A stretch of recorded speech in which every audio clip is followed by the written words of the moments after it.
রহমতুল্লাহ। বাংলাদেশে যদি কোনো দেশপ্রেমিক থেকে থাকে সত্যিকার অর্থে, যে বিনা স্বার্থে কোনো শর্তহীন ভাবে দেশকে ভালোবাসে, তাহলে সেটা একমাত্র মাদ্রাসার ছাত্ররা। কেন বলছে এই কথা? এই যে ছেলেটাকে দেখুন, ও হচ্ছে গতকালকে যখন পুলিশ সবাইকে মারতেছিল, সবাই হাই হতে সেদিক দৌড়াদৌড়ি করতেছিল, এই ছেলেটাকে পুলিশ যে যেভাবে পারছে, যেখান থেকে পারছে, শুধু মারছে। ও নিজের জায়গায় স্থির ছিল, কোনো প্রতিবাদ করে নাই, কোনো কথা বলে নাই।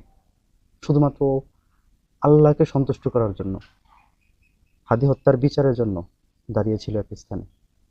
আপনার জুলাই আন্দোলনে দেখেছেন ৭৫+ মাদ্রাসার ছাত্র নিহত হয়েছে, ১,০০০-এর অধিক আহত হয়েছে। আমরা কি আজ পর্যন্ত কারো কাছে কিছু চেয়েছি?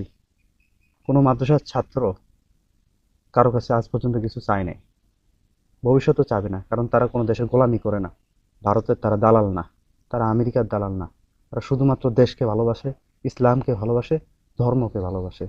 অতএব যারা মাদ্রাসার ছাত্রদেরকে বা মাদ্রাসার হুজুরদেরকে দেশপ্রেম শিখাতে আসেন, তারা একটু ভালোভাবে বিষয়গুলো লক্ষ্য করেন। আমরা আপনাদের মতো দালাল না।